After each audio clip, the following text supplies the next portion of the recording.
So Apple just announced a bunch of new products at the newly opened Steve Jobs Theater in Cupertino. So what's awesome, what's new, and what's absent in this product line? Well, let's check them out.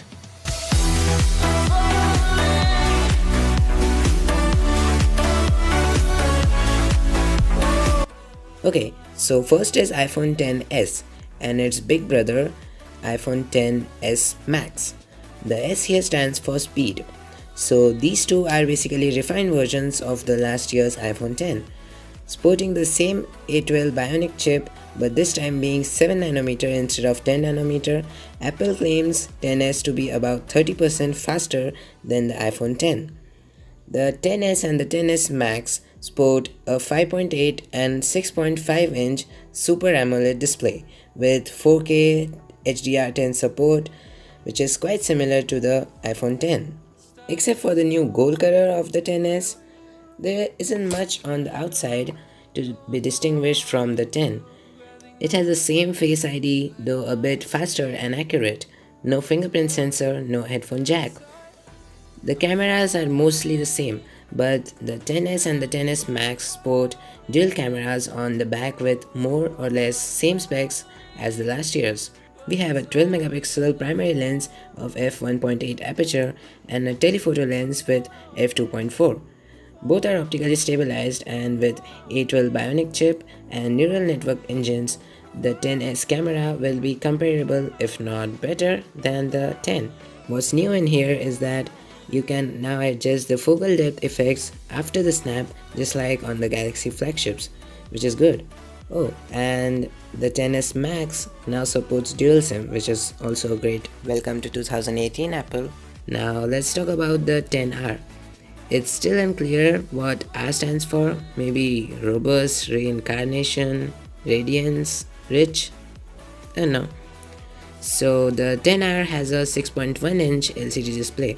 Not an OLED, it could have been an iPhone SE 2, but that isn't happening. Instead, what we get is a liquid retina display. Long story short, it's just an LCD display. Not the brightest, not the sharpest, at 1792 into 1828. It's got a single camera on the back, which is same as the primary one on the XS, but surprisingly it does still have the depth modes on both the sides of the cameras. So it's like an iPhone 8 on the front and 10 on the back.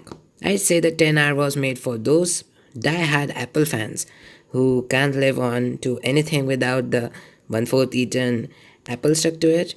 I'll explain this in a bit. The iPhone XS and the XS Max start at $999 and $1,099 respectively. The XR starts at $749. Now here's the thing. At this price point, I'd rather go for a S9 or a much cheaper OnePlus 6 or the last year's Note 8 or the P20 Pro, unless I really want an iPhone but can't afford the XS series. But that's a priority thing. The iPhone XS and XS Max will start their sales on September 21st, and the iPhone XR will follow up the lineup on October 26th. Lastly, there is the Apple Watch Series 4. The Apple Watch has been one of the best smartwatches money can buy, unless you are an Android user. This year, it's even better. It's got LTE support, a Super Retina display that seamlessly blends into the body. It also has an all-new ECG sensor, which gives an electrocardiograph of your heart right at your fingertips, and an all-new user interface with some new clock faces. The XSU will be available in 3 colors: black, silver, and gold, while the XR is in 6 new colors: black, white, blue, coral, red, and yellow, which reminds me of the iPhone 5C.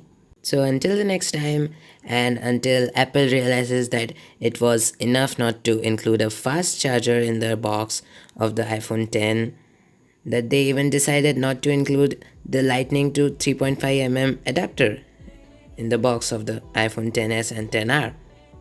Well, thanks for watching, and I'll see you guys in the next video.